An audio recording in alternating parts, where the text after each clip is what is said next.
When I got to the pinnacle of my career, I achieved practically everything I could from an individual standpoint and from a team standpoint. And it really made it easy to walk away while you was on top. So if I fail, I'm not going to feel bad about it. I deal with it in whatever fashion that you must deal with failure and move on, but I'm not afraid to fail.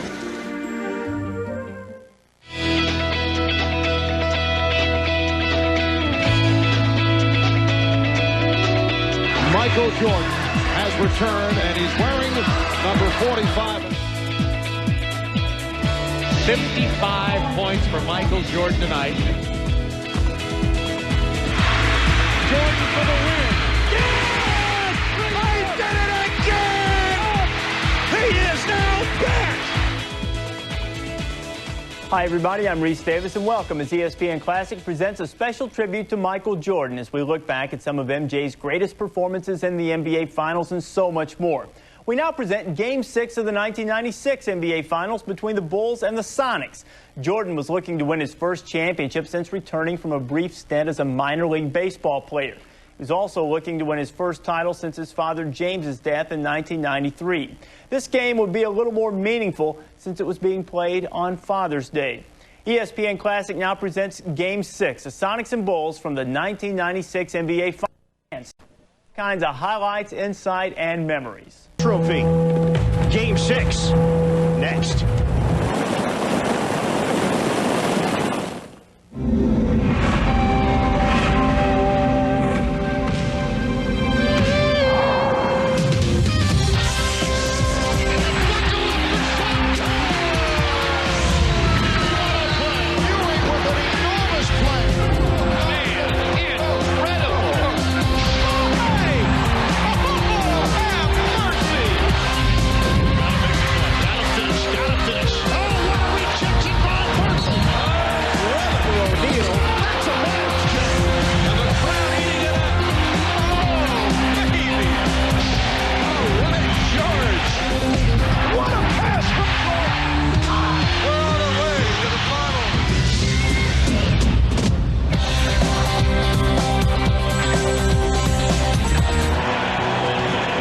The Seattle Supersonics and the Chicago Bulls in Game 6 of the 1996 NBA Finals. The Bulls leading the best-of-7 series 3-2.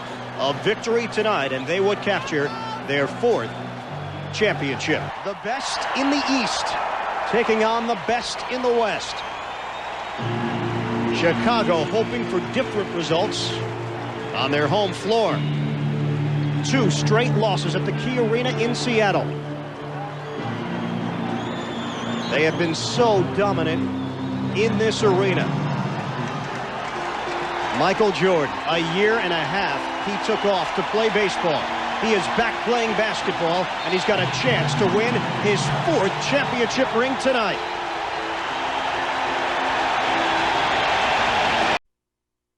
One and two here in Chicago. The opening tip controlled by the Bulls.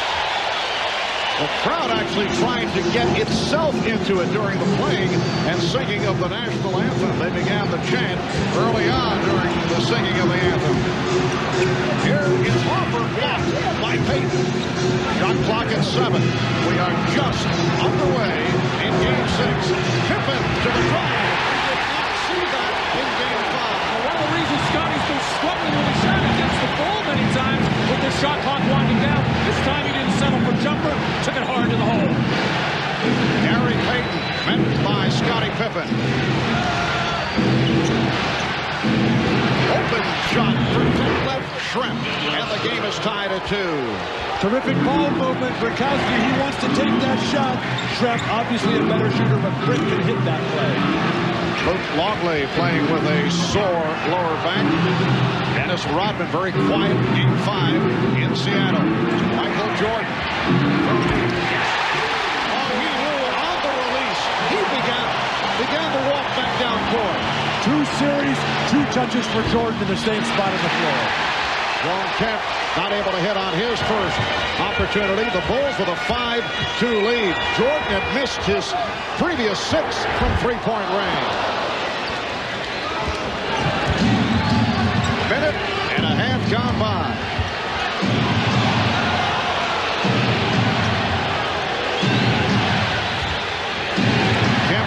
poked away by Rodman.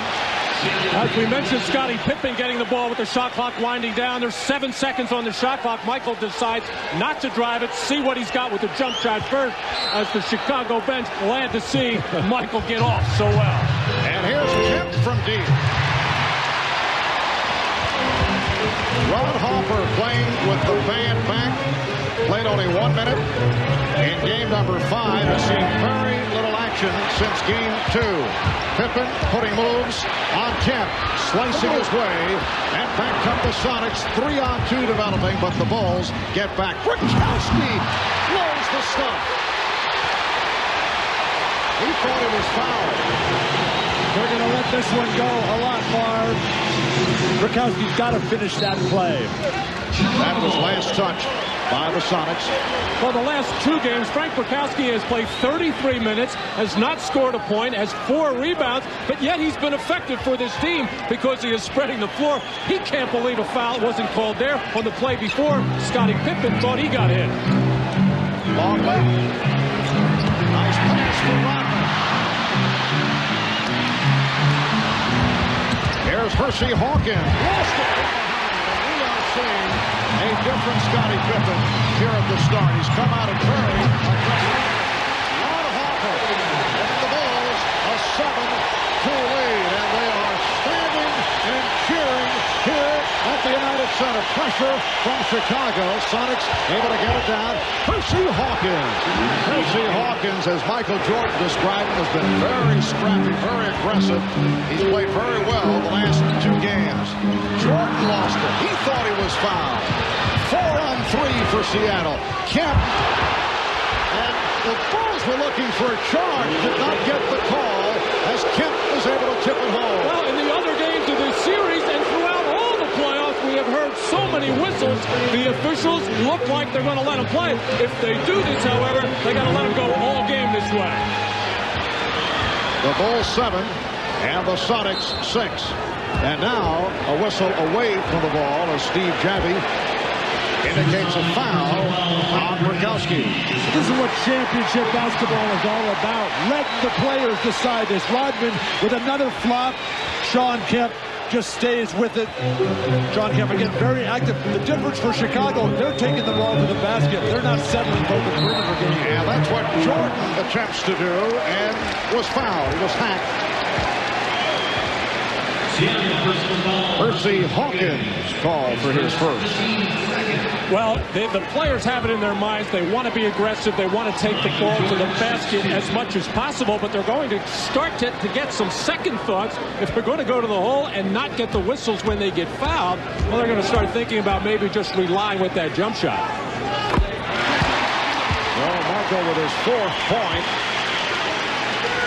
Jordan, 11 of 22, 26 points the other night in Seattle. The rest of the Bulls just 18 of 55, but it was a very quiet 11 of 22. Michael shut down in the 4th quarter. Did not have a field goal the last 9.5 minutes and looked tired in the second half. Marv, that long week on the road in the 2-3-2 format at the very end of the season, very debilitating for the team like Chicago on the road. And he had to chase Gary Payton around at the other end of the court. Off the steal. And taken back by Payton. Payton for Kemp. And a blocking foul against Chicago. Well, Chicago has had a number of situations in the early going here where they have been a little bit careless with the handle. A couple of catches by Longley. That time, Scottie Pippen not making sure he had the ball before he went down court and gave up the ball. And Scottie felt he was in good position to take that charge. I think he was too far underneath the basket. Good call. What's a first-team all-league defensive player like Scottie Pippen doing taking charges anyway? That's for guys who have no game. When you can play basketball, you are defenders. You're not a guy that just gets run over and bailed out by the refs. And Pippen picked up his first foul. Matt, did you have something to say? I'm stumped. I don't know. I thought that was a part of good defense, taking charges. No way Scottie Pippen could block that catch shot. And look, Longley could not handle the lead. Harper says his fault. Bulls 9, Sonics 8, with 7:40 remaining in this opening quarter. Marv Albert with Matt Kukoc and Bill Walton. Harper shot and a storm working the sidelines. Payton, yes. And the Sonics with a 1-point lead. Hannah was talking about play the full 48. Seattle does not think that Chicago can do that. The poise, the confidence, the determination evident for the Sonics today. Here's a three for Pippen. Scottie Pippen. Only 3 of 24 from downtown the last 3 games, and the Bulls a horrible 3 of 26 in Game 5 on Friday night. In fact, at one point they missed 20 straight three-pointers. Schrempf, yes, and the game is tied at 12. Bulls have hit their first 2 three-point attempts. Jordan and now Pippen. Scottie Pippen, who's playing hurt, the bad ankles, a bad back, sore knee, has had a very difficult series. There's a shot corner, Longley from way out. The tip pass converts. A poor spacing by Chicago with Jordan being fronted in the post. Luke Longley has to get up above the tip of the circle to get Frykowski out of there. That's why they cannot throw that lob to Michael. Bulls with a 14-12 lead. Here's the double on Kemp. Rodman over to help. Kemp in trouble. Hawkins able to save it. Midcourt crowd wanted to travel. Shot clock is at 3. Hawkins. Seattle is not taking care of their defensive boards. And the fact that Sean Kemp is off to a very slow start is hurting the Sonics. And the Bulls are firing from the three-point range. Schrempf for 3. Way off. Oh, everybody just launching the first shot that shows up. Trying, I think, to get whatever jitters there might be, and there shouldn't be at this juncture, just to shoot jump shots. Timeout is taken with 5:33 remaining in the first quarter. The Bulls with a 14-12 lead on the Sonics. Scottie Pippen in a discussion with Hugh Evans.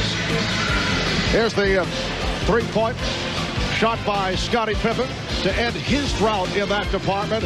And watch the work off the offensive boards. First Jordan, he goes wide of the mark, and Rodman puts it home. So the Bulls feeling better about things in this first quarter. They lead by 2.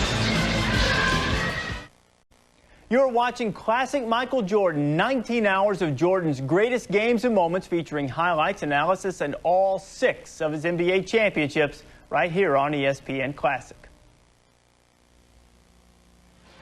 At the United Center, the Bulls leading the Sonics 14-12 with 5:33 remaining in the first quarter.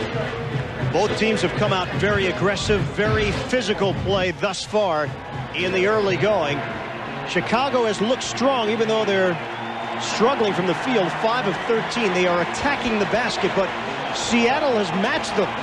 The Sonics are not backing down from what has been an obvious hometown crowd here at the United Center. And this crowd has been very loud early on. Maybe the fans realize that this series is not quite as easy a task as some thought it may be before the best-of-7 began, and especially after the Sonics won back-to-back games. The crowd is involved. The Sonics trail by 2. And Seattle doing what they have done over the past 2 games, trying to get to the basket, create on the interior, and take the outside shot if it's given to them. Don't force the jump shot. Chicago, on the other hand, has gotten a good effort from Scottie Pippen. 2 of 4 from the field, 5 points. Pippen hitting on a three-pointer. He could not find the rim at the Key Arena. The 3 games played in Seattle, Scottie Pippen was subpar. Sean Kemp, now 1 of 4. He's missed a couple of opportunities on the inside. Frank Frykowski had a chance to slam one down, but couldn't convert. Kemp has been the leader. Kemp has been the obvious superstar for this team. Gary Payton is a fellow All-Star, but Sean Kemp right now is what makes this Sonic team tick. If he is on, then Seattle will find a chance to possibly win this game in the fourth quarter.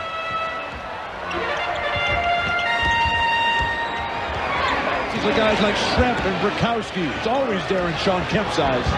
Shot clock is run down. It's at 1. Pippen beat the 24. And it's the Bulls by 4. Scottie Pippen off to the fast start. 3 of 5. He has 7 points and looking very active, particularly on the defensive end. It's remarkable how well he's playing, because those injuries don't get better in 2 days. Oh, Kukoc way off. He's been looking for the 3. He has not taken the shots the last couple of games, but feels he can hit from downtown. Kemp broke it up. So Shawn Kemp with the steal. And Luke Longley continues to have problems catching and holding on to the basketball. The Sonics give it right back. Harper for 3. And Schrempf to the board. That left Schrempf for Gary Payton, met by Scottie Pippen. Yes, Gary Payton with the touch. He's hit his first 2. The Bulls 16, the Sonics 14. That's a beautiful move by Payton. He made Scottie Pippen think he was going to spin and drive, and it froze Pippen. It's not just individual basketball. Nice pick and roll initiated by the ball handler. And a strong move to the basket by Longley. That's his first field goal. For the Bulls, in losing the 2 in Seattle, it's their first back-to-back defeat since last February when they lost in Denver and in Phoenix. Here's Payton again off the spin. What a move by Payton. And the Bulls again lead by 2. The Bulls have not lost 3 straight since January of 1995. They lost 4 in a row during that stretch when Michael Jordan was in the midst of his retirement. Tapped by Payton. For Payton, it is his first foul, so Jordan will go to the line.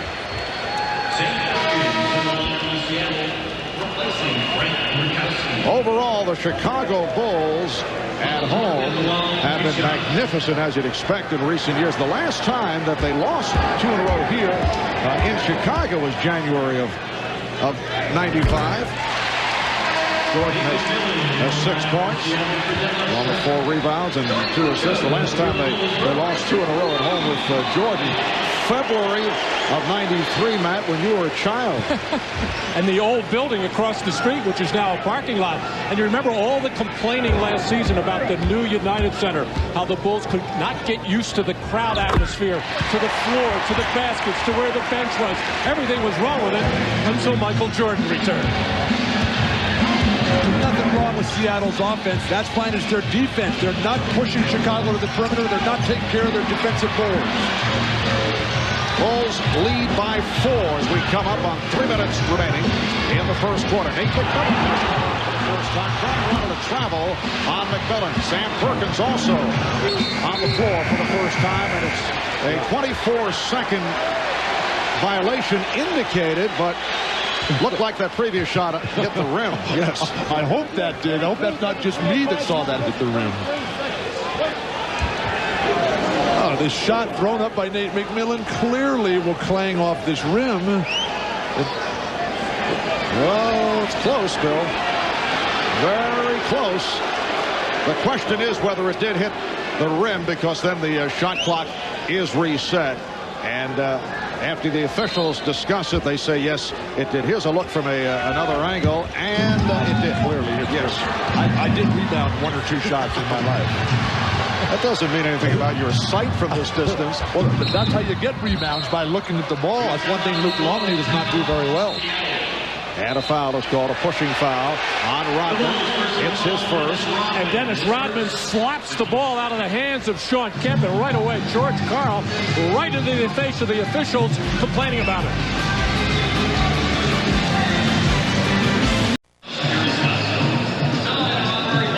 Now, Nate McMillan has had his injury problems and has really not been able to help the Sonics until the last 2 games. And did he ever help? But here in a collision with Tony Kukoc, and Nate McMillan shaken up on the play as he got the hip check inadvertently from Tony Kukoc. You can just see the caution that Nate is forced to play with because of that herniated disc. This great champion of a person and a terrific player has one chance, and his body lets him down. And McMillan able to hang in, remains on the floor. David Wingate has come on for the first time for Seattle. Steve Kerr in for Chicago. We come on left. In the first quarter, illegal defense called for the first time. So that is the warning against the Bulls. Ron Harper starting the game after playing only 1 minute in Game 5 in Seattle, and has played well in this first quarter. Here's Dennis Rodman for Luke Longley. Here's it from the crowd. 4 points for Longley. Ron Harper is moving so much better. He was so tentative back in Seattle. Perkins has to have a big game for Seattle. He has not been aggressive in his early moments. McMillan to his left, beating Kukoc. Crowd looking for a travel. Harper able to dive for it. Steve Kerr only 2 of 8 in 24 minutes the other night. Tony Kukoc rebounded by Kemp. The Sonics on the run. Wingate gives it back, a bad pass, and on the scramble, Rodman had it knocked away. Last touch by Seattle. That's a terrific defensive recovery by Ron Harper, and those are the kinds of plays he has made for Chicago all season long and in the early going into the playoffs. When Tony Kukoc posting up the smaller Payton inside, no fadeaway jumpers, take the ball strong in the hole. Seattle does a terrible job of getting the ball to a guard on the fast break. Get the ball to Payton, get the ball to Wingate, McMillan. Kukoc with the shot clock running down. The extension by Tony Kukoc. Final seconds of the quarter. Perkins for 3. And that's it for this opening quarter in Chicago. Standing ovation for the Bulls. After 1. The Bulls 24 and the Sonics 18. Chicago trying to turn it after the poor performances in Seattle the last 2 games. The Sonics hoping to bring it to a 7th and final game here on Wednesday night. You are watching the NBA on NBC. You're watching Classic Michael Jordan, 19 hours of Jordan's greatest games and moments featuring highlights, analysis, and all 6 of his NBA championships right here on ESPN Classic. Another Bulls championship. That's what these fans are looking for. They won 3 between the years of 1991 and 1993. A victory tonight would give them 4 in the 1990s. And with a win, there is little doubt that they become the team of the 90s. They have dominated this decade. Seattle would like to change that. No club has ever come back from a 3-0 deficit. Sonics have cut it to 3-2. They have quieted down Dennis Rodman. His antics no longer the factor that they were in the first 3 games. Scottie Pippen coming alive here in Game 6.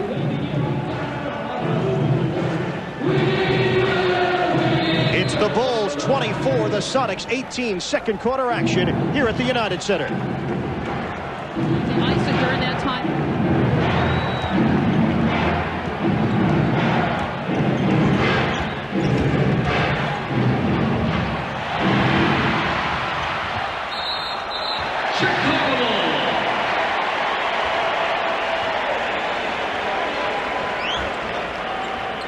Thanks, Ahmad. Opening minute, second quarter, and the Bulls with a 24-18 lead on the Sonics. Chicago has to be very happy with their defense in the first quarter, holding the Sonics to just 18 points. And I don't know why Seattle doesn't go to more pick and rolls. Chicago has had a lot of trouble defending it. Gary Payton just missed a wide open layup after he burned Jordan from the perimeter. And here's Jordan getting inside, and he was fouled. Seattle personal foul on David Wingate. Wingate. For David Wingate, his first, and Michael Jordan to the line. He's 4 of 4 at the line. And again, the intelligence of the Bulls. They know that when Michael has this feeling on championship night, when he's got a small defender, give him some room to get to the hoop. He can just overpower the outsized Wingate. 8 points for Jordan, although he is only 1 of 5 from the field. You know, you think back to after Game 3, several Sonics, including Gary Payton, basically giving their concession speeches. Rodman is fouled, and he'll go to the line. You have the feeling that the Sonics felt that the series was all over. They appear to be giving up, except for Sean Kemp, who made those bold statements, and here they are right back into it, although the Bulls are playing very well in this first half, and Dennis Rodman, hearing it from the crowd after drawing the foul, it's called on Kemp, who sits down. Well, you just can't assume that Michael Jordan is going to miss free throws just because he's a good foul shooter, but how can you not box out Dennis Rodman in a free throw situation? He makes a living doing that. Matt, Seattle's a poor defensive rebounding team. They don't have the big guys. Rodman horrible at the line. Remember, it was in Game 2. Seattle had a chance to go for the victory. And Scottie Pippen continues to play perfect basketball.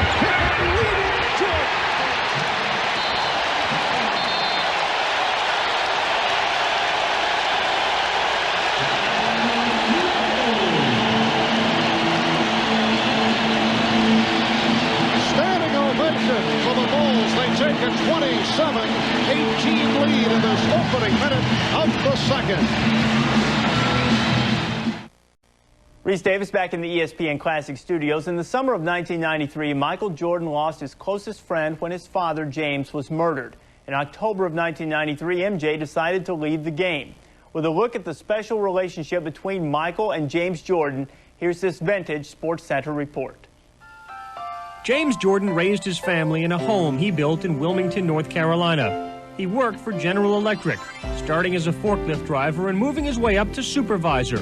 He left Wilmington shortly after pleading guilty to accepting a $7,000 kickback from a private contractor while he was at GE. For the last several years, James Jordan has spent much of his time traveling, tending to a variety of business interests. Only 2 people can tell you how a father and son really feel about each other, the father and the son. But in the case of James and Michael Jordan, the relationship was out in the open for all to see. For all the things he become famous for, his dunking or his commercials, I think the first visible symbol of him was his wagging tongue when he dunks a basketball, when he plays, or there's a pressure situation. And he admitted a couple of years ago, and I don't think it's generally widely known, that he picked that up from his father. I asked Michael one night why it was so important that he checked to make sure his dad was around, and jokingly he said, well, as long as my dad's in the building, I know I'll have at least one fan. And the New York series was one of those fatherly advice type of series, so I kind of asked him, what should I do? How should I attack? Should I feed off my teammates, or should I go out and be the leader and let them follow my lead? And like most fathers, I mean, he said take the lead. If they don't follow you, they don't follow you, but you have to take the lead. James was the biggest Michael Jordan fan in the world. He attended every game he could get to. It was James who stood behind Michael as his son clutched his first championship trophy. Now he's got the burden of winning a championship off of it, and I think he'll concentrate right from the beginning next year to really making his team better. And ain't that scary? It's scary as hell if he does that. It was also James who stood up and took responsibility for last season's road trip to Atlantic City. And it was James who came to the defense of his son during the Slim Bowler trial. Michael's human, just like everybody else, and I think that what he did, in private was not anything to be ashamed about, People's going to make of it what they want to. But as quickly as Dad came to Michael's defense, Michael was in his father's corner. The same limelight that Michael lived in, he tried to shield his parents from. They're saying that I'm trying to pay off some shady business debt my father has. He said it in a tone of voice as if it was preposterous. But the point he was making is, he said, look, say what you want about me, but leave my family alone. Don't do this to them. Leave my family alone. But James seemed to enjoy the attention, whether he was throwing out the first ball at a Cubs game or appearing in a television commercial with Michael. Son, is there a reason why you wear them? Definitely. James Jordan was just a smaller version of his son. They looked like each other and lived for each other. And like most of us, James Jordan was a fan of Michael's. A fan second, but a father first. We now return to Game 6 of the 1996 NBA Finals played on Father's Day. Michael looking for his first NBA title since his retirement. 39-29, Chicago leading Seattle. The Bulls stepping it up defensively, and it's produced results. 10-point lead, largest of the game.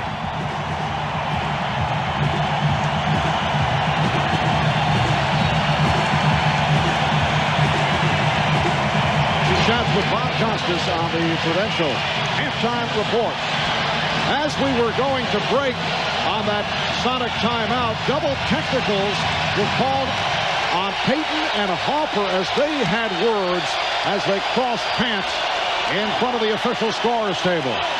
10-point lead for Chicago, their biggest lead of the night. We have 4:39 remaining in the first half.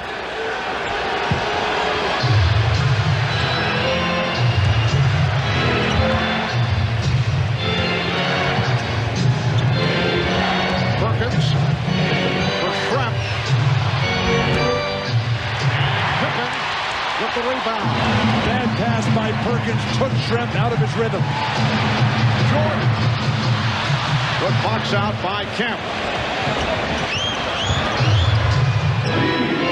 Schrempf. Jordan able to break it up. Harper protecting the ball. With the tip. And the Bulls are rolling.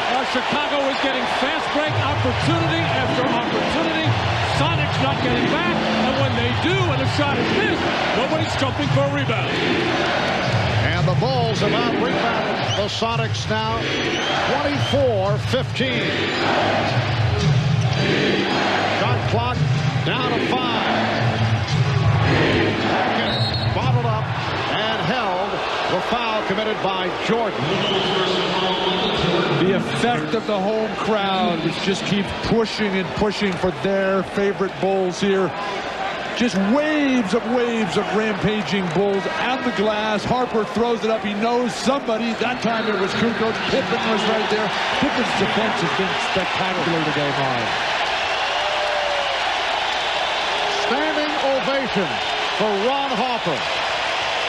Steve Kerr coming on for Harper, who is playing with an injured left knee.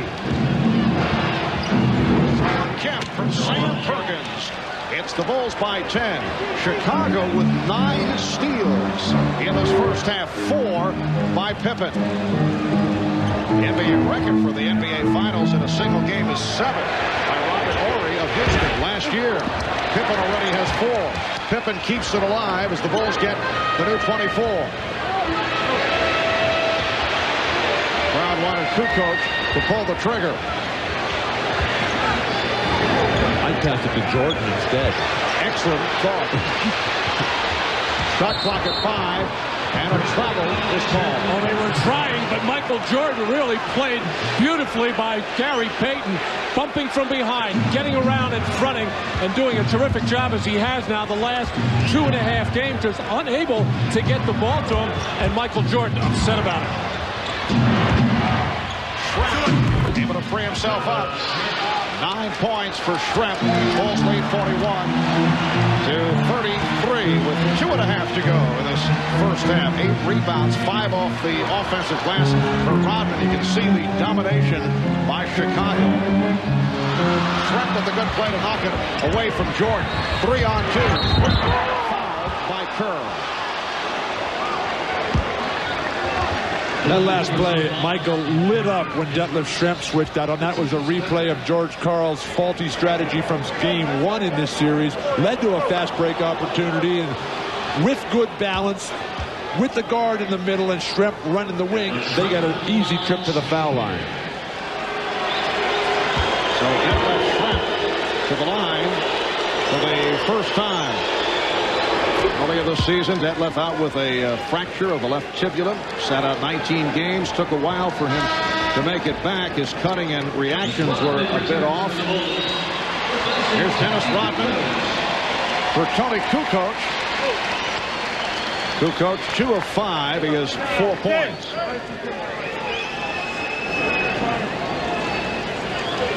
The Chicago Bulls 9-0 at home in the playoffs, including victories over the Sonics in games 1 and 2.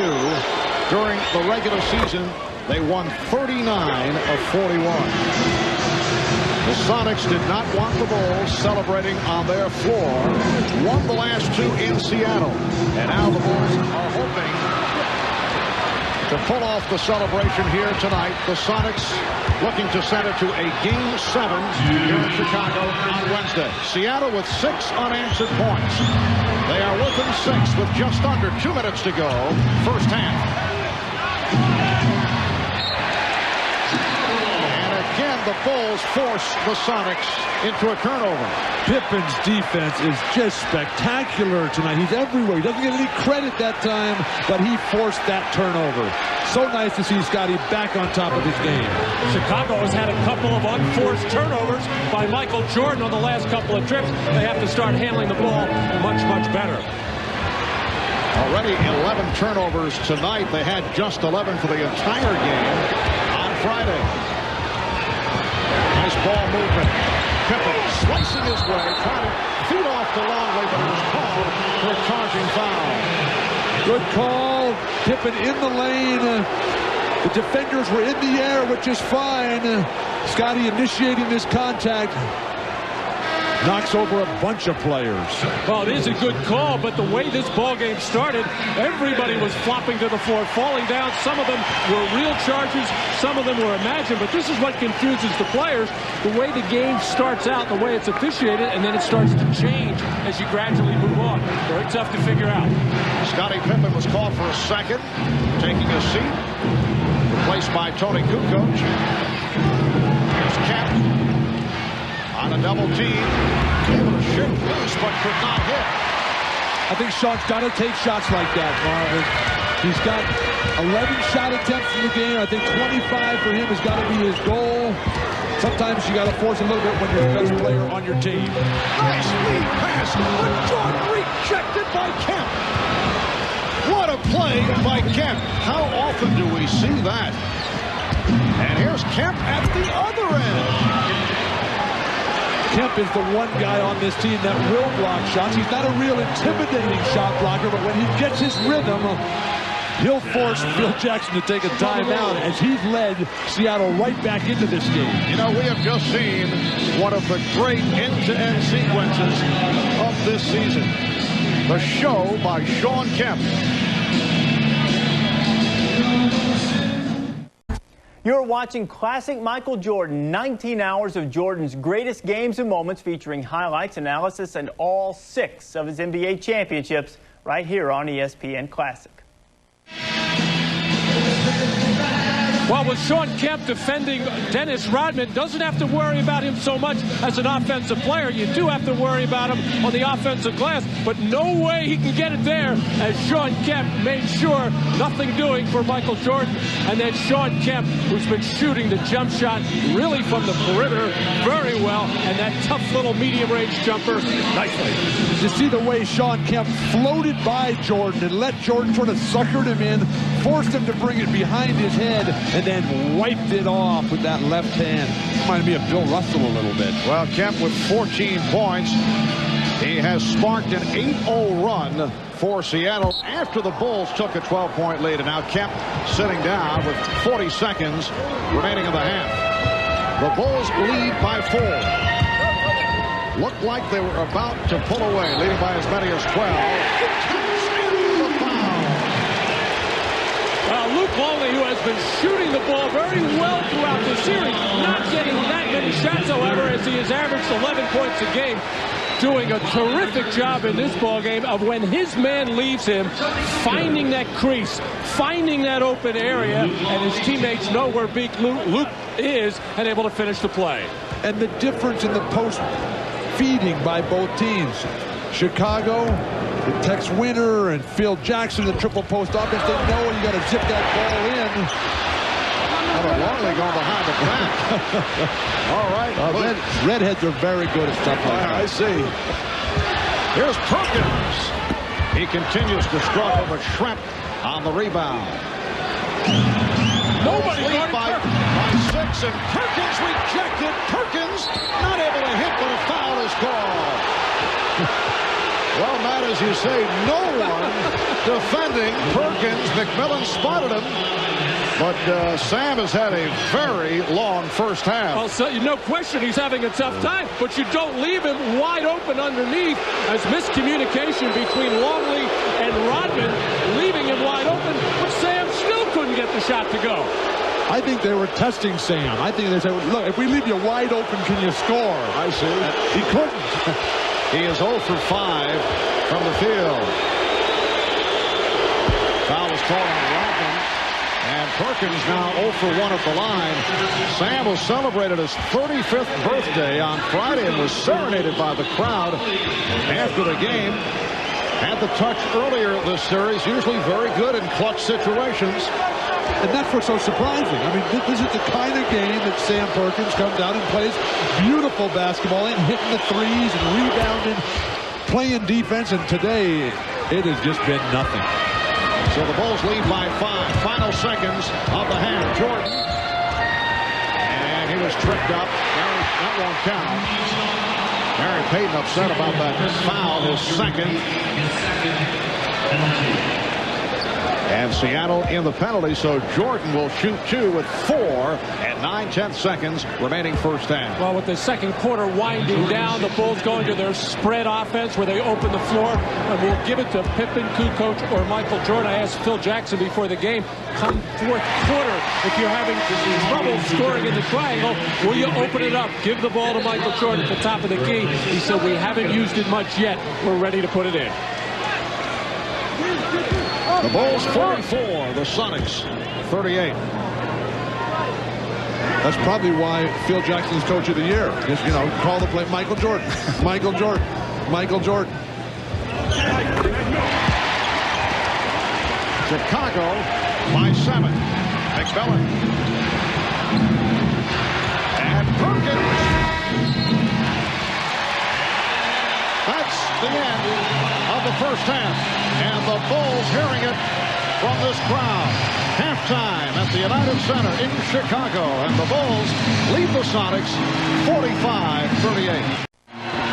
Back in Chicago, Marv Albert, Matt Kukoc, and Bill Walton.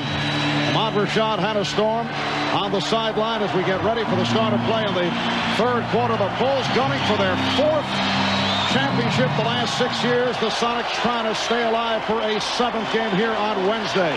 Well, Michael Jordan 3 of 11 tonight, and the rest of the team 14 of 29. So the supporting cast has done it in the first half.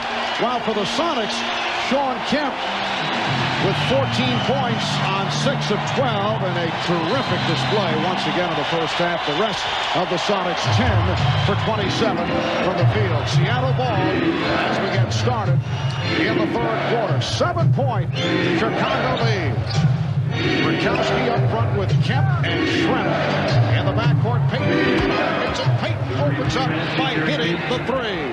Inside-out offense. Seattle needs that. Chicago hasn't had much of that. That's one of the reasons why they haven't been getting it done from behind the line. But you dump it inside, it sets everything out. Bulls lead 45-41. And a traveling violation on Pippen. 12th turnover for Chicago.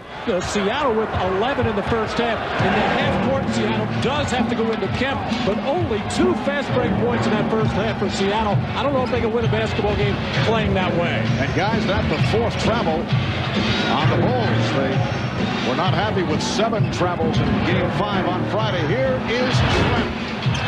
Kemp, right spot, but could not convert. At least Kemp is still taking good shots. They open up with Payton and Kemp handling the ball.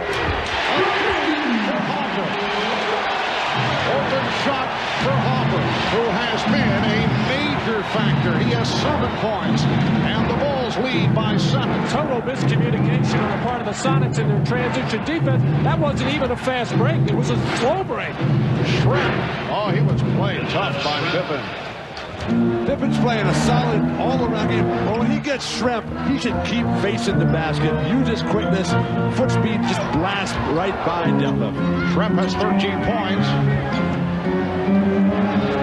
Harper got the step on Kukoc. Short with the putback.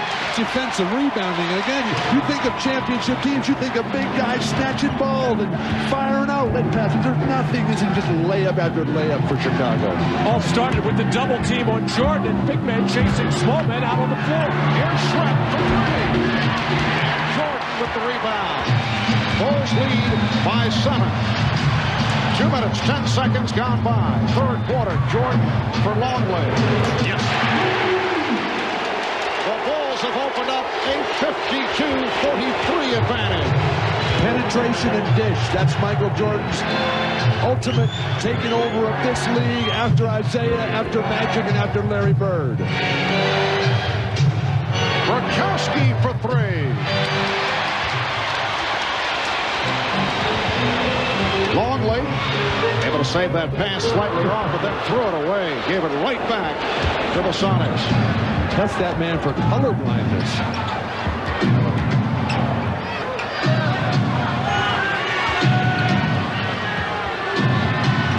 Shot clock at 10.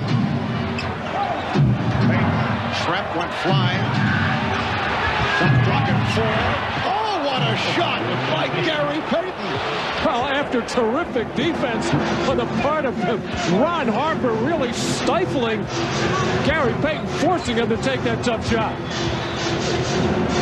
Ron Harper will have to take some time out to tie the shoelaces. I don't know how that was not a traveling violation on Payton. And still hits the 3. Forget about the shoelaces.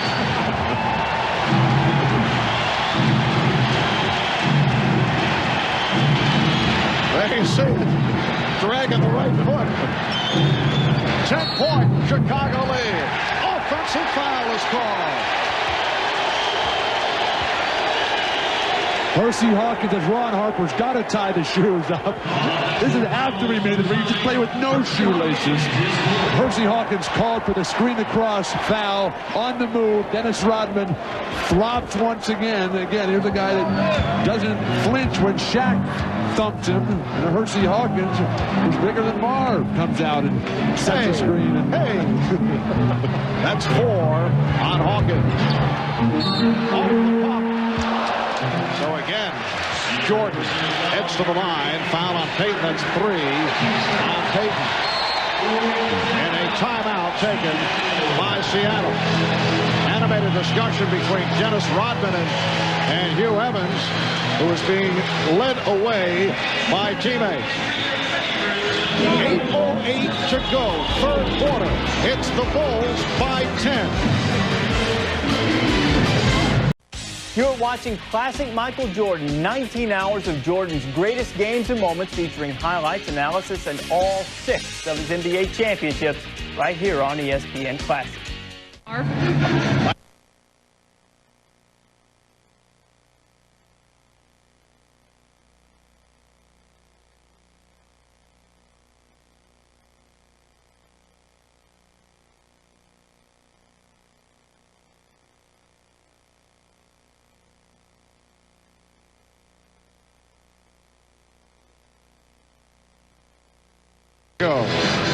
Where the Bulls with another spurt. There's Lamar Hunt, the owner of the Kansas City Chiefs, one of the original owners of the Chicago Bulls, and now one of the Bulls' partners. Eddie Vedder of Pearl Jam. He and Lamar will not be getting together after the game. And Bill Murray, a native of Chicago.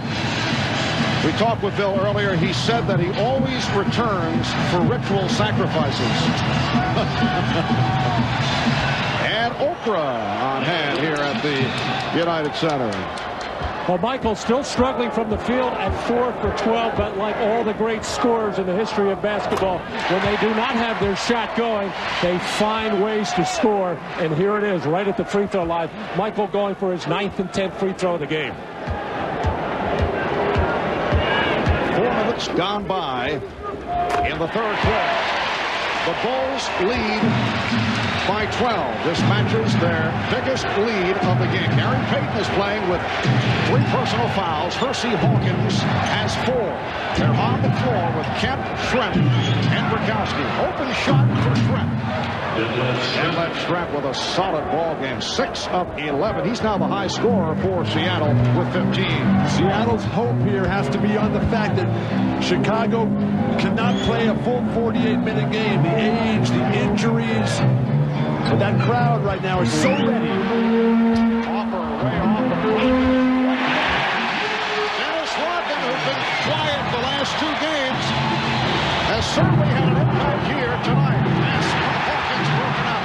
And here's Pippen leading the 3-on-2 as they spread the floor. Pippen for Rodman on the right. And it counts.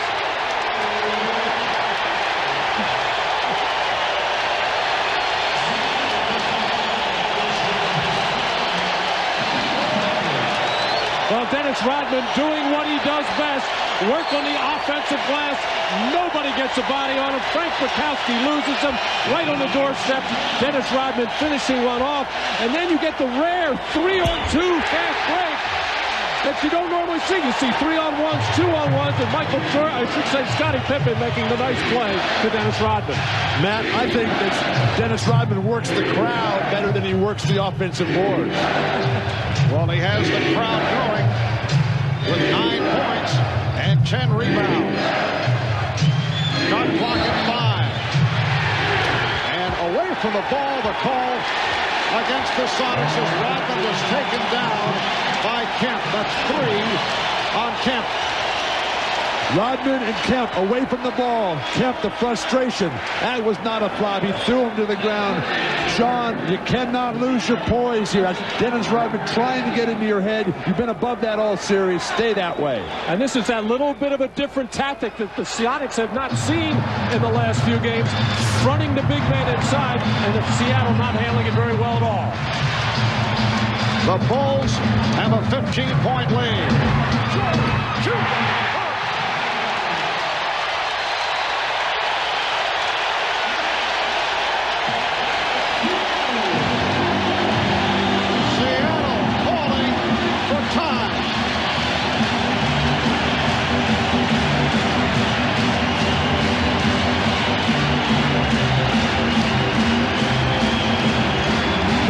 By Dennis Rodman, who's been doing everything here in the third. Reese Davis back in the ESPN Classic Studios as we continue with our tribute to Michael Jordan and all of his greatest games and moments. Over the last few months, rumors of a possible return to the NBA by Jordan have been swirling around. Michael would be 38 if he returned next season, and there has been some mixed reviews by users on ESPN.com. Here's a sampling of what some viewers had to say. Does his ego need it? Michael Jordan should not come back. I mean, does his ego need it that much? Someday MJ will be gone, and I guess the NBA will too. Hey, Mario did it. Michael Jordan is the best basketball player of all time. Hey, Mario did it, so why not? If Michael Jordan comes back again, it will be a slap in the face to the NBA. You just can't come and go when you want. Our tribute to Michael Jordan now continues here on ESPN Classic.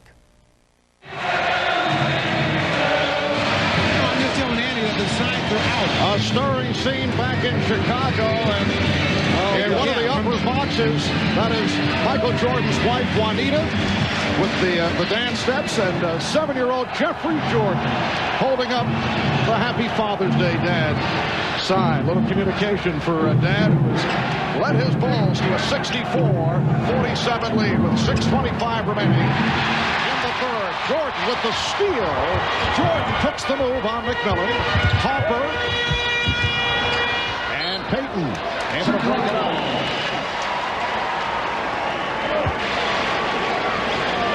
Well, this is the situation that Gary Payton loves best when Nate McMillan comes into the ballgame. Now Gary doesn't have the responsibility of handling. He can play off the ball, and it's usually a good situation for Seattle. But the way Ron Harper is defending right now is outstanding. Yeah, but Han has been telling us that Nate McMillan's so frustrated with his teammates' lack of performance. Seattle better get on their game, or this celebration is going to start momentarily. Jordan with the air ball. Rare miss for the Bulls in this third quarter. Now 7 of 10 from the field. Rodman broke up that pass from Payton. What is Gary Payton doing? Rodman blocked that with his face. And Payton and Rodman in a conversation. Rodman posting up on Payton. Bulls looking to go to Rodman down low. Now Longley with 1 on the shot clock. 24-second violation. Would have been called, but the Sonics came up with a steal. Perkins with 3. Oh, didn't get anything. Nate McMillan cannot even move out here, Marvin. It's beyond an emotional lift. You're only going to get that at home. They got to get somebody who can play in there, who's physically healthy.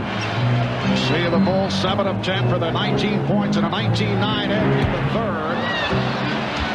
Pippen claiming that he was fouled. Payton for Perkins. Sam Perkins with his first field goal. He missed his previous 7, and the Bulls call for time. 4:48 remaining. In the third, it's the Bulls with a 15-point lead.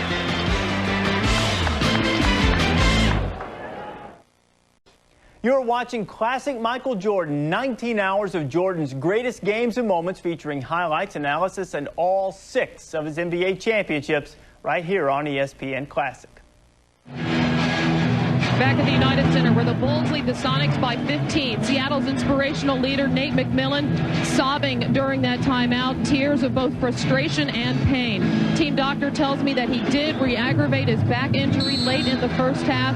He was wearing a back brace just prior to his trying to enter the game for a few minutes and in obvious pain, and they're not sure if he will be able to play again today. Marv? Thank you, Hannah. 4:48 remaining, third quarter, and the Bulls lead by 15 points. You feel so bad for Nate. Mark, I dreamed my whole life of playing against Abdul-Jabbar in the NBA Finals. I finally got that chance, and I had a broken foot at the time, and it just ruined my life. Of course, until they let me carry your bag. I was going to say, but it's been turned around the last couple of years. Now that they NBC Association. Now that they let me carry your room service and make your dinner reservations, it's a lot better. Pippen checking the shot clock. It's down to 3. Harper for 3. And a loose ball foul. Called on the Bulls. I really haven't noticed the Sonics defense picking up that much, but in the last 3 possessions for Chicago, very tentative. They had a couple of fast break opportunities that they didn't take. The Sonics want to get this thing to 10 points before this third quarter's over. Pass, Payton finding Perkins. And it's a 13-point Chicago lead. And the crowd trying to rev up the Bulls once again. Good sign that Perkins is coming to life, but Sean Kemp's only taken 1 shot this half. Nice move by Pippen. And here comes Payton with Jordan back. Now right there, Payton should just go right at Jordan. You're only going to win if you attack with your strength.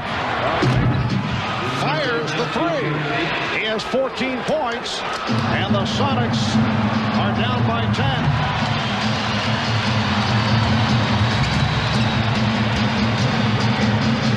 Michael Jordan has not had a good shooting performance, but he has distributed the ball well. He's been looking for teammates. Kukoc on the back tap, it's handled by Payton. Ahmad was telling us that Phil Jackson does not want these wild threes. That's how Seattle got back into the end of the first half. They're creeping back in right now because of Chicago's poor offense. Schrempf with the post-up move. Rebound kept alive by Kemp. And the save by Kemp. What a play by Sean Kemp. What ball control to fight off 2 Bulls. And that makes it a 9-0 run for the Sonics. The Bulls call for time. So the Sonics have come roaring back. Down by as many as 17. They are now within 8 points. Well, it must be at that end of the floor because this is what Seattle was doing in the first half. Not going for those loose balls and rebounds. And Luke Longley making just a couple of half-hearted efforts. And Sean Kemp showed showing that he just wanted that basketball more as the Sonics have regained the momentum and start to creep back into this ballgame. 9-0 run by Seattle.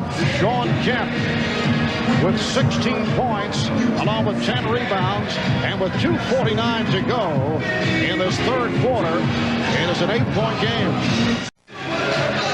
Well, the Bulls misfiring on their last 5 shots. No field goals the last 3 minutes and 45 seconds. A rare drought for Chicago. They've played exceptionally well here tonight. Well, we have seen the last couple of games with the Chicago Bulls. Now, it was on the road in a very tough building to play where the crowd was just huge as far as the inspirational impetus that they gave the Sonics, but we saw Chicago get tired. We saw Michael Jordan get tired, and right now, almost with 2:49 to go in the third quarter, Chicago just walking through their offense, loping, not sharp with their passes and not sharp with their cuts, and it is killing them. It goes right back to what Hannah talked about at the very start of the game, about Seattle's hope being based on Chicago's inability to play a full 48. Payton very quiet in the first half. Payton has come back strong. He's got 8 points here in the third, along with 6 assists. Magnificent third quarter for Gary Payton, but they're still down 9. The crowd here has been put back in their seats. Phil Jackson will rest Michael Jordan. Rodman is back on the floor. Kukoc, Pippen, Harper, and Kerr. Rodman setting the screen. Kukoc in a battle with Perkins. Shot clock at 7. Here's Kerr over Perkins. Yes! A three for Steve Kerr, who was 3 of 20 from downtown in this series prior to that shot. Oh, no way he could see the basket. He was totally covered. He just had to launch. They bring Rodman back in, and he shuts down Kemp right away. Coming up on 2 minutes remaining in the third quarter. Intended for Pippen. And back comes Payton. Here's Kemp. Sean Kemp has mastered that shot. It appears he's about to put it on the floor and drive to the basket, but he has that nice little pull-up now. In this situation with Chicago struggling, you'd say, why would Phil Jackson take Michael Jordan out? First of all, it's normally when he comes out of the game, late in the third quarter, but also Phil likes to show the confidence in the other players that they can stem the tide. And yet another travel on the Bulls. That's the 5th time they have been called for steps. But it's been when Jordan's on the bench this entire series that Seattle has made their greatest runs, particularly in this building. In the 2 games out there that Seattle won, it didn't matter that Jordan was on the court. Seattle spanked him anyway. Minute 25 remaining, third quarter. Sonics down by 9.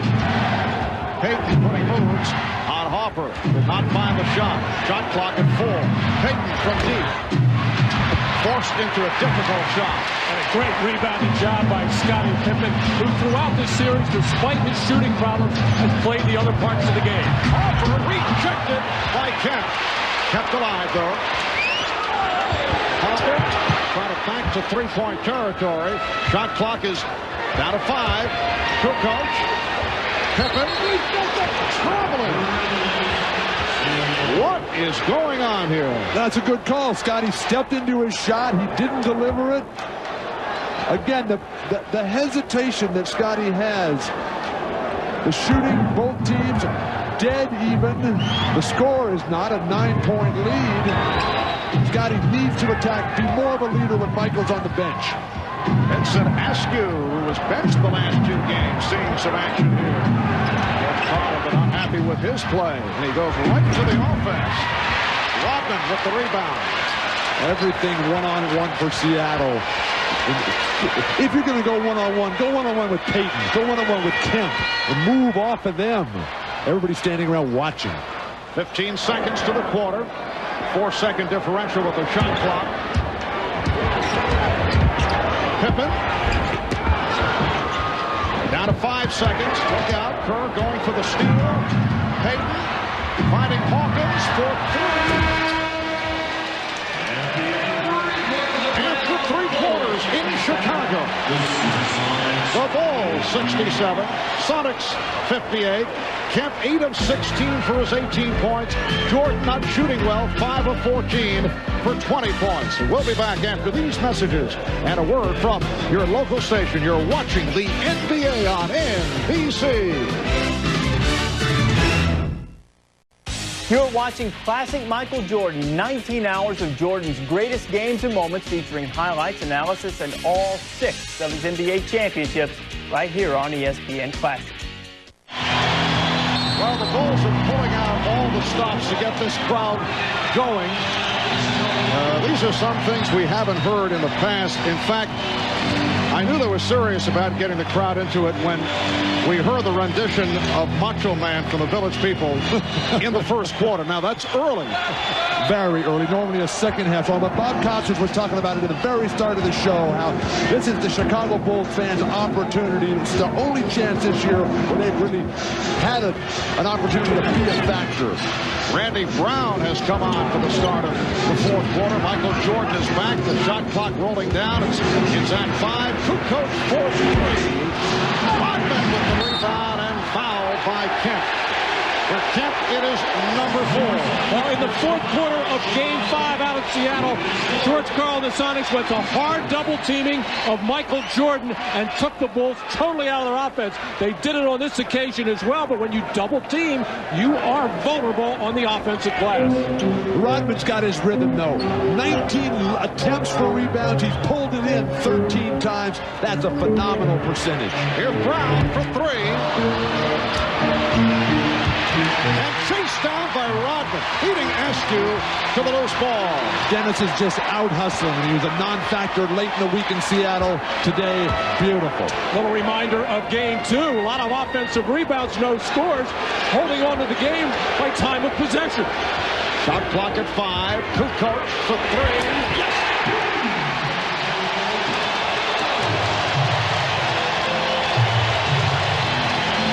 His first 3-pointer, so the Bulls are hitting the threes. It's been a factor after the terrible time they had in Seattle on Friday. It's their 6th from downtown. They're 6 of 16. Kemp, and they back it up. Here's Payton for 3. Yes! Gary Payton with 17. The Bulls 70. The Sonics 61 with a minute and a half gone by in the fourth. Marv, Seattle's doing a really good job of getting the ball in Payton and Kemp's hands. Much better than they've done in their earlier defeats. Jordan. Pulls for time. Tony Kukoc hears it from the crowd as he came up with the save and took the timeout. Well, the most important thing on defense, if you can get the other team to miss a shot, you've got to get the rebound. Timeout taken. We'll be back at the United Center in just a moment. And the Bulls will inbound. The ball game is over. Pippen holds the crowd on their face. The Bulls have won 70. 86-80 the final. The Bulls do what no team has done before.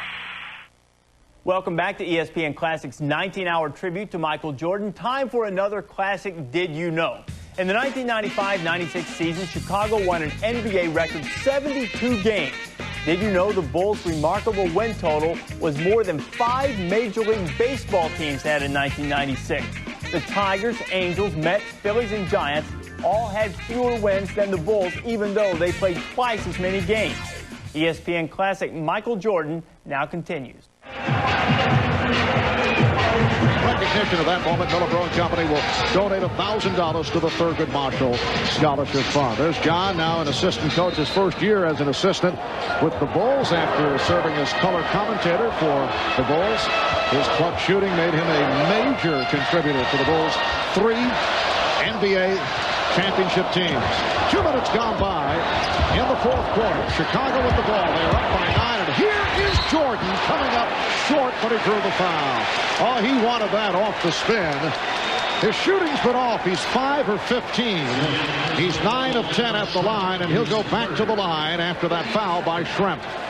Matt mentioned earlier about the great ones when the game's not happening from the perimeter, get to the foul line.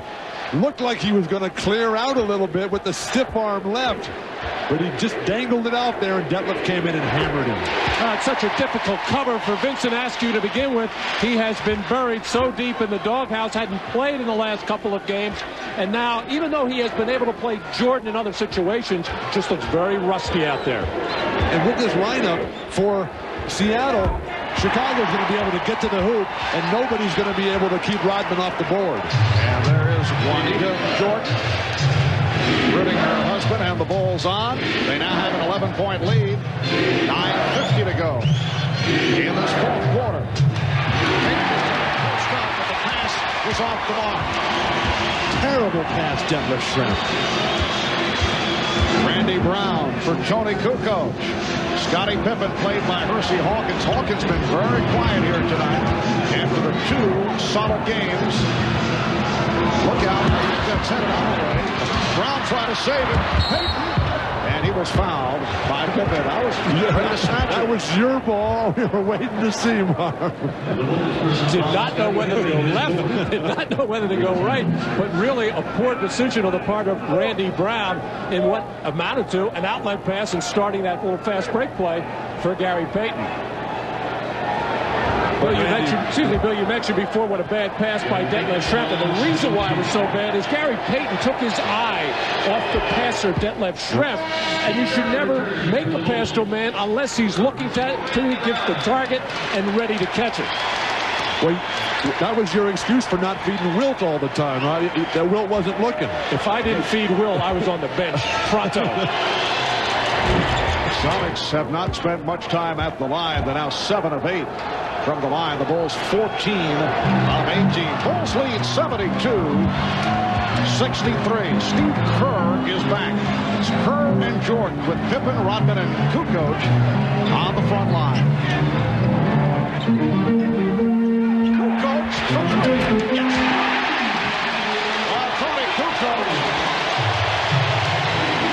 who contributed early in this series with some few shots, has hit his last 2 from downtown. And a foul, a hold called on Rodman. For Rodman, his 3rd. Rodman working the triple post. You see the action away from the ball, the antithesis of what Seattle does. The split on the ball side, the screen down on the weak side, everybody involved for the Chicago Bulls. And Bill Wennington enjoying the moment. Dennis Rodman now 14 rebounds along with 9 points and 4 assists.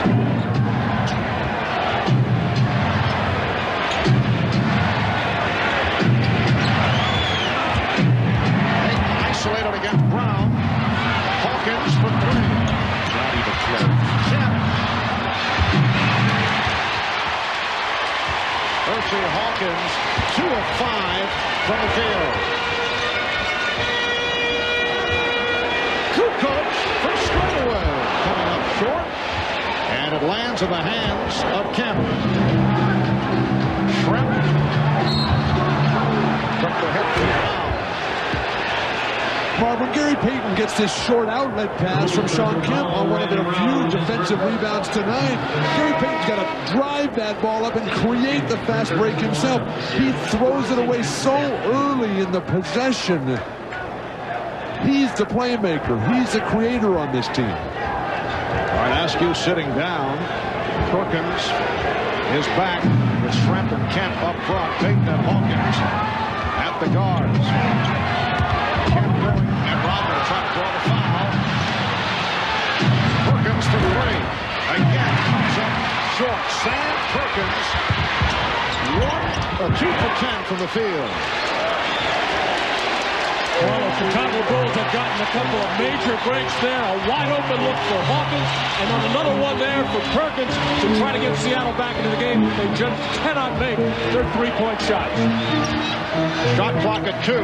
Kukoc firing away now. And a foul on Brown, making contact with Schrempf.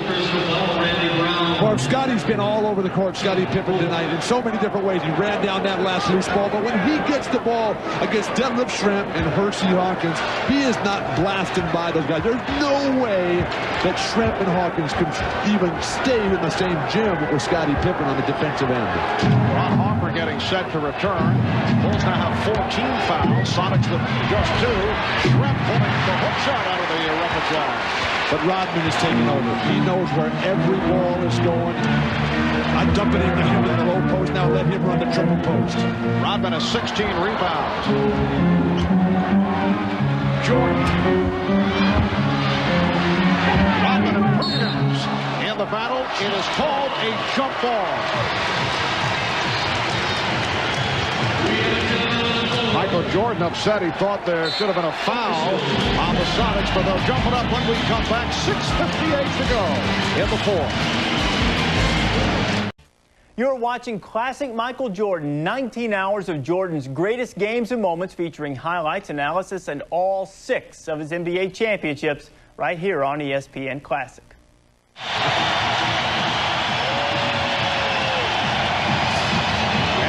Standing ovation again from this Chicago crowd. They want to see the championship celebration tonight. The Sonics only 1 of 6 from the field in the fourth quarter. Oh, Pippen with the save. And it is Chicago ball with 6:50 remaining in the fourth, and the Bulls leading 75-63. Open shot for Pippen. Pippen able to scoop it up. Second shots, the story of this game, and it's why the Chicago Bulls are in the position they are right now. Dennis Rodman does most of that damage for Chicago, but the rest of the team does very well because of all of his activity. Here is Schrempf. So he ends that streak that you just saw, and the Bulls now lead 77-65. Schrempf with 17. Seattle, Marv, has not been a terrific comeback team in these playoffs. When they played as the leader, they've been super. Oh, Dennis Rodman with the one-hand rebound for his 17th, and he drew the foul, number 5, on Kemp. Dennis Rodman, unbelievable how he works and has a nose and has a feel for where shots are going to come. And Seattle just cannot get a body on him. Just under 6 minutes remaining in the fourth quarter.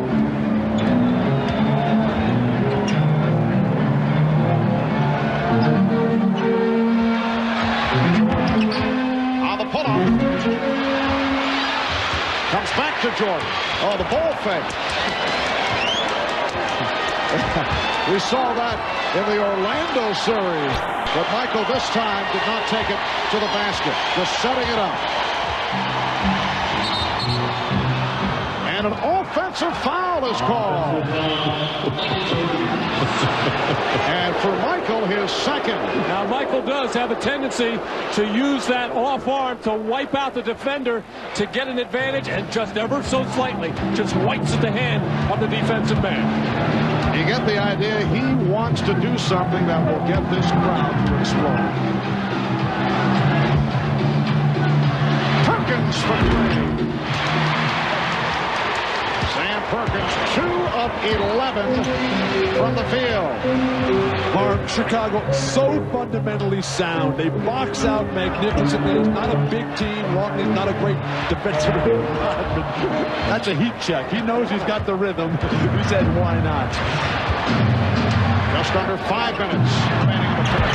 Sam Perkins again not able to hit. It's Pippen off the boards. Chicago with a 47-31 advantage on the board. Longley is fouled. Good lead from Pippen, and Luke Longley is headed to the line.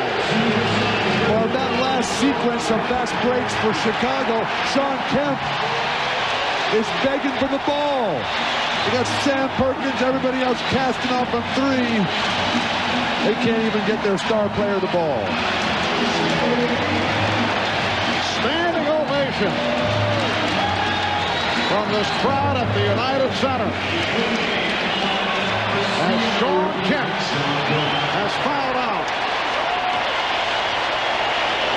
18 points, 14 rebounds.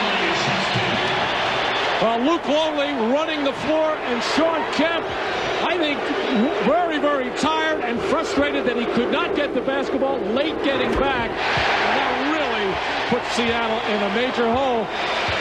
Looking over to the bench saying, hey, get me out. I want the ball. I don't know what's going on at this point.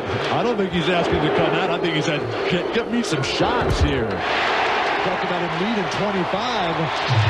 He didn't get close to that. Well, what a magnificent series it has been for Sean Kemp. Took over in Game 7 against Utah and has played so well against the Chicago Bulls, which has led to much discussion around the country. You see it written, you see it talked about on the airwaves. That what a shame that Sean Kemp did not make the dream team at the Olympics. Well, very possible that he might replace Scottie Pippen, who I don't think should play in the Olympics because of these problems that he's got health-wise. But I'm told, Bill, that Pippen says no matter what, he'll be there. He's playing even if it's in a limited role. I know the Bulls would like to see him sit it out for a while. Dennis Rodman receiving an ovation as he sits down with 18 rebounds. And again, 11 on the offensive boards to equal an NBA Finals record. He tied it back in Game 2, the record that is held by Elvin Hayes of the Washington Bullets. So Dennis is in the record books twice for the 11 offensive boards. Bulls lead 79-66. We come up on 4 minutes to go. Fourth quarter. Harper was looking for the alley-oop. Last touch by Seattle. Well, Chicago was having problems late in the third quarter with their offense. It was stagnant, nobody moving, and the ball not being passed very well. They came out in this fourth quarter and spread the floor more, and they got more space to run. They got better spacing on their passes. Shot clock at 5. Pippen. Yes.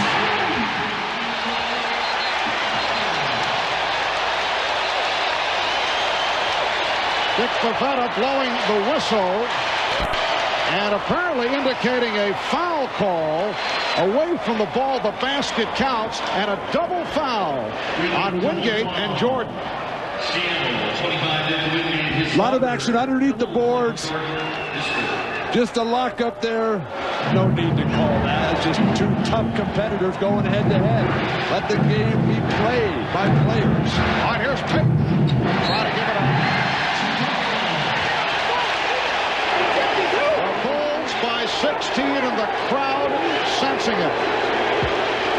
The Chicago Bulls seeking their 4th NBA title the last 6 years. Only in 1992 against Portland did they have the trophy presentation on their court. Pippen, and rebounded by Perkins. They won their first championship in Los Angeles against the Lakers in 1991. They won their third title in Phoenix against the Suns. Crowd looking for a travel. Perkins, Sam Perkins, who has had a very difficult time of it, 3 of 13 from the field. He now has 7 points, and the Bulls lead 82-68. Hard for Chicago, just keep moving. Push yourself through the fatigue. A couple more baskets will probably be all they'll need to get that championship. Here's Kerr. Steve Kerr turning it around after the miserable time he had the previous 5 games. 3 for 3 tonight for 7 points, and the Bulls now lead 84-68. Just under 3 minutes remaining. Fourth quarter. Pass from Schrempf was thrown away. Hawkins could not get to it, and a timeout is being called. 2:44 remaining in the fourth. We'll be back in Chicago in a moment.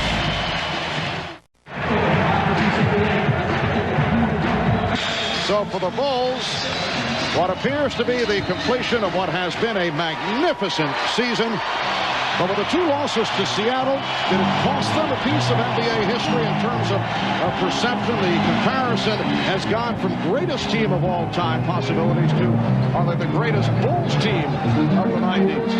Or are they still one of the great teams in the history of the league? Michael Jordan has not been able to find the touch, and Steve Kerr keeps it alive with 2:20 remaining in the 4th. Marv, I think they're absolutely one of the greatest teams there. I don't think those 2 losses mean anything. Nobody remembers what the spread was in the series. As long as they win, that's what counts. They've delivered all year long. Now down 2 minutes. 16-point.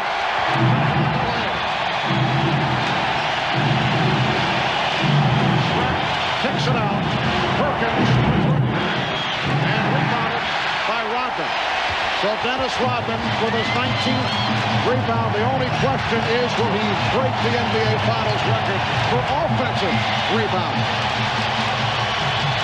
Standing ovation for the Chicago Bulls. And back comes Hawkins with 1:25 to go. Schrempf. Rejected by Rodman. Wingate. And the Bulls now lead 84-7. The trophy presentation will take place on the floor here at the United Center. The Michael Jordan comeback will be completed. Here is Jordan kicking it out. Pippen. We are just under 1 minute remaining, and the Bulls will have won their 4th title.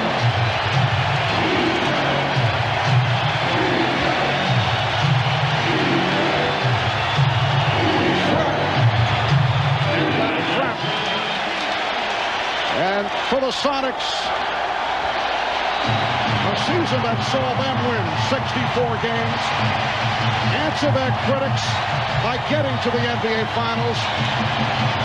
They had the same people wondering over the first 3 games, but they came back in glorious fashion to force the 6th game. And they are now down to the final 21 seconds of this 1995-96 season. Chicago Stadium, the old building, one of the loudest in all of sports. The United Center, I think, has finally come of age. They have reached the level with this crowd, and they played a major part in this victory tonight. Well, Eric Snow walks it up with time running out. Down to 10 seconds. A 3-pointer for Schrempf. 87-75, and we're in the final second. The Chicago Bulls have won the 95-96 NBA championship. Make it 4 in 6 years.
Regular season most valuable player, all-star most valuable player, and NBA Finals. A tremendous accomplishment by Michael Jordan. And now, the questions in terms of contract signing involving Phil Jackson, Michael Jordan, Dennis Rodman. On the other side of the ledger, George Karl of the Seattle Sonics. We will have the presentation of the championship trophy in just a moment. An emotional moment for Michael Jordan.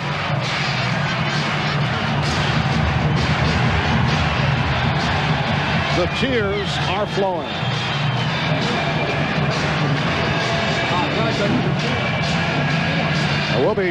We'll be talking with Michael in just a few moments, and I would think there is a tie-in with his late dad on this Father's Day, 1996.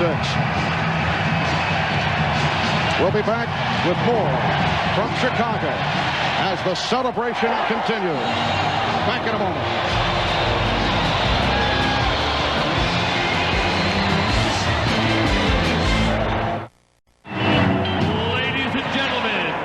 Direct your attention to center court for the presentation of the Larry O'Brien NBA Championship Trophy. Here's NBC's Bob Costas. For the fourth time in 6 years, the Chicago Bulls are world champions. We'll hear from most of the players momentarily, but surrounding me here, Commissioner David Stern will make the presentation. The owner, Jerry Reinsdorf. We'll hear from Phil Jackson momentarily. There he is, towering above us. Jerry Krause, whose moves have been about as shrewd as anybody in sports over the last several years. Every player on this roster, save Michael Jordan, acquired by this man. And for the presentation of the trophy, the Commissioner, David Stern. Your 72 wins, an NBA record, and this championship placed the Chicago Bulls among the storied teams in NBA and sports history. Along the way, you and the Sonics treated the world to NBA basketball at its best. Thank you for that. Congratulations to the fans of Chicago, the organization, and the four-time NBA champion, Chicago Bulls.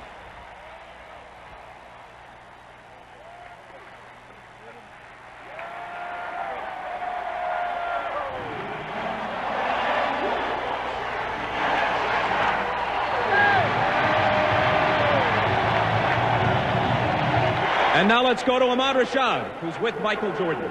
All right, thanks, Bob. Michael, I know that the first one was sweet, but how much sweeter was this one? Well, you know, I can't even put it in words. On Father's Day, what it means to me. I know he's watching. To my wife, and to my kids, and to my mother, my brothers and sisters. This is for Daddy. I'm very happy for him. Now, you had said, Michael, that of all the accomplishments that you've made, that this may be the accomplishment. Why? Well, this goes right up there to having my kids. My kids are the most important things to me, my wife, my family. But next to them, this is going to mean a lot to me because of what it symbolizes, which is my father on Father's Day. It means it means a big deal to me. Now, you remember just a couple of years ago that early flight to Indiana where it all started. Now, all of a sudden, it looks like this is a culmination. It's been a long road. You know, it started from scratch. You know, I had a lot of support from my teammates, from my family. I'm just happy for the city of Chicago. I'm sorry I was out for 18 months, but I'm happy I'm back to bring a championship back to Chicago. I know this is what you're pointing for, but as we look back at the baseball, we were talking the other day that you've almost forgotten about that. Seems like years ago. I haven't truly forgot it. You know, those minor leaguers meant a lot to me. They really got me back on the road of thinking basketball. They showed me the genuine attitude that you have when you're playing a sport that you truly love. So I give a lot of gratification to the minor league organization, the White Sox organization for giving me that inspiration. But it's always great to come back and play in Chicago. All right, Michael, congratulations to you on a great year and way to bring it to an end. Thank you very much.